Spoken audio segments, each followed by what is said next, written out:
আসসালামু আলাইকুম। স্বাগত জানাচ্ছি আজকের আলোচনায়। আওয়ামী লীগ সেপ্টেম্বরে ঢাকা অ্যাটাক নামে কর্মসূচি ঘোষণা করেছে। তাদের নেতাকর্মীগুলো সোশ্যাল মিডিয়া ব্যবহার করে বিভিন্ন অপপ্রচার চালাচ্ছে এবং সংগঠিত হচ্ছে। তাদের একটাই লক্ষ্য, ইউনূস সরকারকে ব্যর্থ এটা প্রমাণ করতে হবে। ছোট ছোট ঘটনাগুলোকে বড় করে দেখানোর চেষ্টা করছে গুজব ছড়িয়ে। তাদের আরেকটি মিশন হলো যমুনাকে আক্রমণ করে ইউনূস সরকারের পতন ঘটাবে। আসলে বাংলাদেশ ১৬-১৭ বছর পরে সুন্দর একটি সুযোগ সৃষ্টি হয়েছিল দেশকে পুনর্নির্মাণের, কিন্তু ভালো একজন শাসক বা বিশ্ব ব্যক্তিত্ব ডক্টর মোহাম্মদ ইউনূসকে পেয়েছিলাম আমরা এই কাজকে সহজতর করতে, কিন্তু তার হাতকে আমরা শক্তিশালী করতে পারিনি মনে হয়। কারণ তিনি ক্ষমতা গ্রহণের পরপরই আমরা নির্বাচন করে অস্থির হয়ে উঠেছি। কিন্তু সকল রাজনৈতিক দল, নাগরিক সবাই যদি ঐক্যবদ্ধভাবে প্রফেসর ডক্টর মোহাম্মদ ইউনূসকে পর্যাপ্ত পরিমাণ সময় দেয়া যেত, কি হতো? এ দেশটি আরও সুন্দর হতো।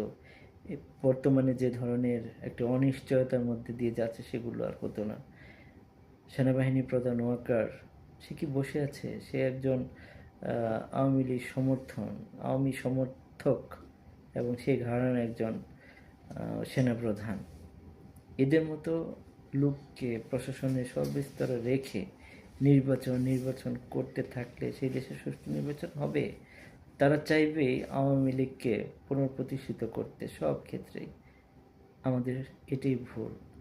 আমরা পারিনি এই বাংলাদেশের নতুন যে গণঅভ্যুত্থানের মধ্য দিয়ে যে সুযোগ সৃষ্টি হয়েছিল দেশ বিনির্মাণের, সুযোগ হাতছাড়া হয়ে গিয়েছে। ষড়যন্ত্র সেপ্টেম্বরের মধ্যেই শেখ হাসিনা দিল্লির প্ররোচনায়, দিল্লির পরিকল্পনায় ২০ লাখ লোককে ঢাকামুখী করে ঢাকাকে অচল করে দেওয়ার নীল নকশা এঁটেছে।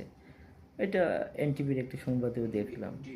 তাহলে এই সুযোগ কি তারা পেত? ইউনূস সরকারকে সহযোগিতা করলে সকল ধরনের গুম খুন, সকল ধরনের বিচার সম্পন্ন করে সুষ্ঠু একটি নির্বাচনের মধ্য দিয়ে রাষ্ট্রীয় ক্ষমতা রদবদল হলে সেখানে বিএনপি সহ জুলাই অভ্যুত্থানে যারা যুদ্ধ করেছে, প্রতিবাদ করেছে, তারাই তো সুফলটা ভোগ করতো। কিন্তু আমরা তা না করে, বিচার কাজ, সংস্কার কাজ না করেই নির্বাচন করে অস্থির।